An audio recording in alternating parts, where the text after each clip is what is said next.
And we're back. I'm Chris. I'm Mark. And together we form the Incredible Hokes. I finally got to say it, and it actually made sense. I've been screwing it up on every episode we've shot. I finally had to have my Voltron moment. I did it correctly. Yes, no awkward intro for you today, folks. Well, I still had a way to make it a little awkward. All right, so you had a hypothesis when you first came over today, or a theory, or whatever the hell you call it, Yes. about actors.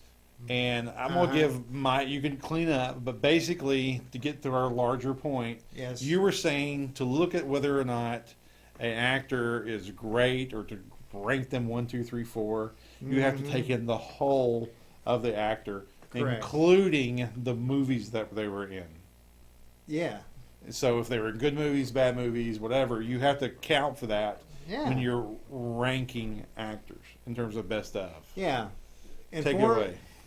In respect to their, in reference to their legacy, I think because otherwise it's very hard to kind of make your list.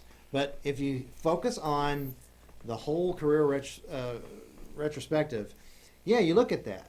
And we stumbled upon Daniel Day-Lewis. I said, well, he's interesting because he's an asterisk, because he's a great dramatic actor.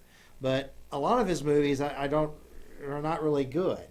But he's always great in it. But there's a lot of movies like Unbearable Lightness of Being or The Age of Innocence. Boring, long, But There Will Be Blood, it's the best performance of all time in movies. And then I just happened to say, we happened to mention that Cary Grant, I thought, was a greater actor. You happened to mention Cary. I just happened to mention that, yes. And that started off a whole avalanche because, to me, if you look at the whole picture, from comedy, drama, and action-adventure, the whole gamut, Cary Grant did all that. And you can't really say that about Danny Day-Lewis. Dramatic actor, he's excellent, but I'm saying when you look at the whole... He does adventure. He did Last of the Mohicans. He hasn't done comedy much, not effectively. No, not effectively. Okay.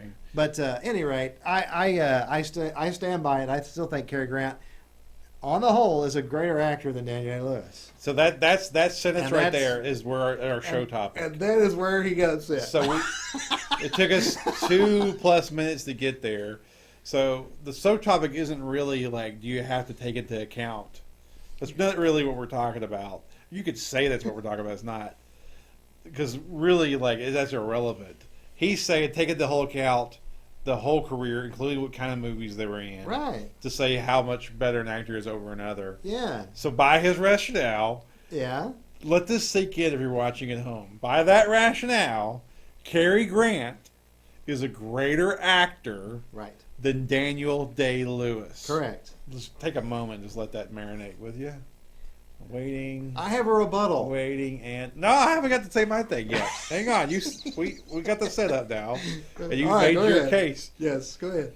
I don't know how, and don't take offense to this because I don't want you to feel like I'm belittling you, but because I really am not. But I don't know how anyone could ever, with a straight face, say that they truly believe in their heart of hearts that Daniel Day-Lewis is not as good an actor as Cary Grant. That makes no sense. I mean, I told him earlier, that's like saying water is dry and the sun is cold. Daniel Day-Lewis, just look at him and watch his performances and then watch Cary Grant. And I understand they're different eras. And I understand, I used the analogy earlier, it's comparing Jim Brown to Barry Sanders or something like Marshall Falk.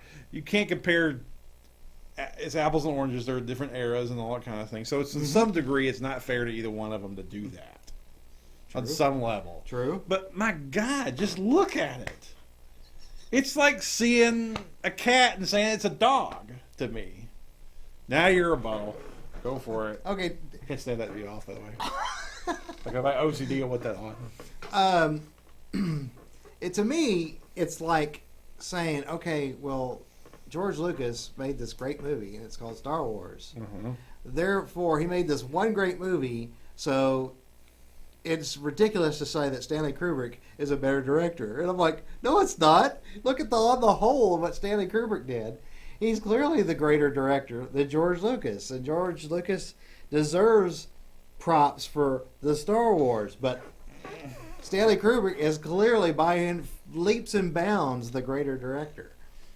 Well, I mean, So that's what I'm saying. That's the kind of the measuring stick I would use. this is all just dangerous ground here. Of This course, is all that's what we completely- specialize in. This is all just asinine in a way because, okay, so Kubrick is clearly a better director than Lucas.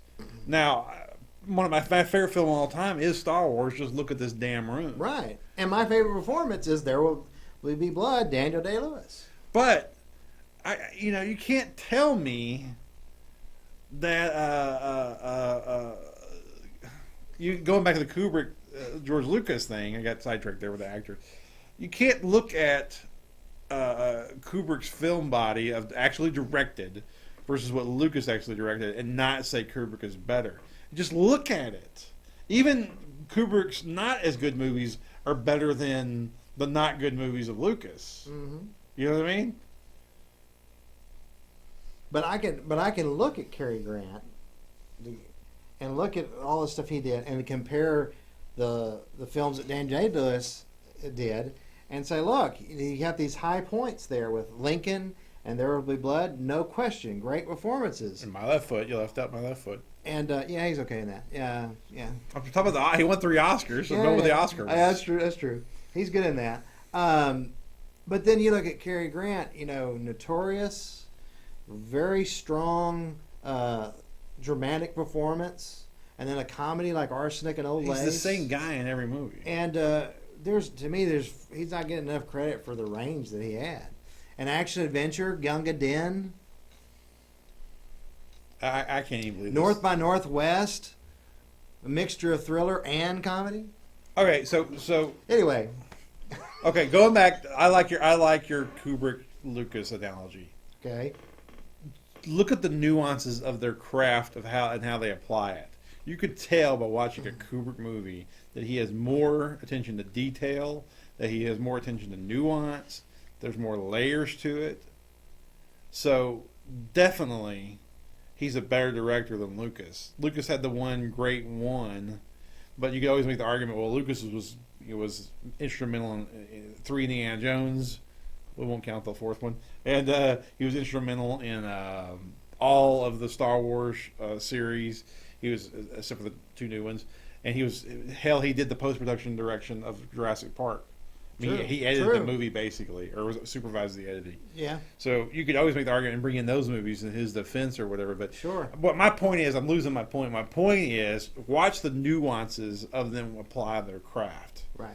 When you look at the nuances of Kubrick, he's like, it's not even close how much better a director he is than Lucas. Whether the movies were good or not, it's irrelevant. Yeah. How he applied his craft, just see what he's doing. Right. So that's what I'm saying with Daniel Day-Lewis and Cary Grant. Just see the nuances, even in the bad movies Right. of Daniel Day-Lewis. He's like 100 times the actor of Cary Grant. It's like not even close. It doesn't even make sense. The thought does not even make sense to me. I like the fact that he did 2 movies and spit all over the other actors. He did Last of the Mohicans. He spends like half the movie spitting over what's her name? What was that chick's name? Oh gosh, She was the hot chick. she's the hot chick. Anyway, She was the hot chick. and then My Left Foot, of course, he spit on other people, but that was more What accidental. was her name? But She was on Unlawful Entry. You got to see her boob. That was kind of cool. What was her name? well, you got to see her rump in 2 Jakes.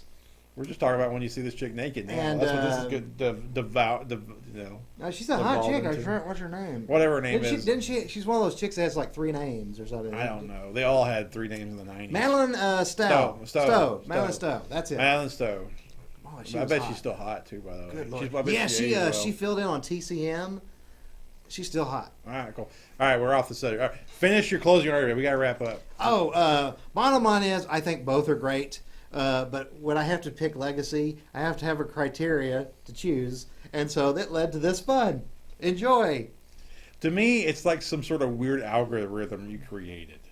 It's like those weird algorithms like in football that says like Dante Culpepper had a better career than Tom Brady or something. That to me is what this is like. Well, to use a football analogy, I think I appreciate Emmett Smith more than Barry Sanders, and Barry Sanders was a fast runner, right? He's faster than anybody, but that's kind of what he did. But the more well-rounded running back who did everything, fast, strong, blocked, was Emmett Smith. So I always appreciated Emmett Smith more because of that. So Cary Grant is the more well-rounded actor. I want to personally apologize to the estate of Cary Grant. I want to personally apologize to Daniel Day-Lewis that I don't think either one of you deserve to be in this conversation. But I don't think there's any losers here. I think they're both great. And this is exactly why when I do my list, I always say favorite, not best. This is exactly why I always say the word favorite, not best. This is why I don't This go has down. been this road. 11 minutes of uncomfortableness. I just don't know. To me, Cary Grant better than Daniel Lewis is like saying a cat is a dog. That's what to me it's like. It's like upside down world. And speaking of upside down world, you.